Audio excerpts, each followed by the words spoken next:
Урматтуу кыргызстандыктар, 2020-жылдагы парламенттик шайлоодо 9% тосмонун жана партиялар үчүн күрөө суммасын 5 миллион сомго чейин жогорулашы саясий уюмдардын жана жарандык коомдун тынчсыздануусун жаратууда. Урматтуу коомдук уюмдардын жана партиялардын өкүлдөрү, сиздерге кайрылып кетет элем. Жаңы шайлоо мыйзамына киргизилген өзгөчөлүктөр бул болочок 2020-жылда өтүүчү парламенттик шайлоодо кереги жок. Жаңы жана каражаты аз партияларга атайын жасалган тосмо.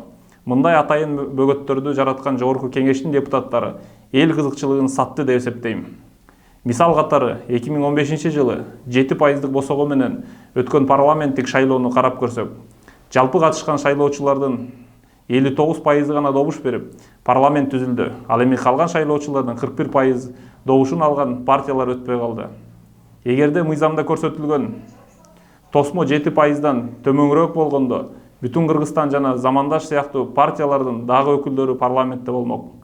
Ошондуктан бүгүнкү күндө азыркы элита депутаттарыбыз 7% босогону дагы 9%га көтөрүшүп, көпчүлүк партияларга атайын тосмолорду жаратып жатат. Эгерде ошол эле 2015-жылдагы шайлоо 9% босого менен өткөрүлгөндө, азыр жогорку кеңеште СДПК, Республика Ата Журт жана Кыргызстан партиялары гана өтүп, ал эми Өнүгүү Прогресс, Ата Мекен жана Бирбол партиялары сыртта калмак. Эгерде бир гана партия 9% босогону басып, калган партиялар өтө албай калса, анда Конституцияда көрсөтүлгөн шарттар аткарылбай, шайлоо кайрадан өткөрүлүшү керек болот. Анткени Конституцияда көрсөтүлгөндөй бир партия парламентте 65 гана орун ала алат. Андан тышкары, коомчулук арасында болуп жаткан 9% босого боюнча талкууларга катышкан көрүнүктүү саясатчылардын баардыгы бир добуштан шайлоо босогосун төмөндөтүү демилгесин колдошту. Демек, демилгени өз колубузга алып, шайлоо эрежесин өзгөртүүгө убакыт келди.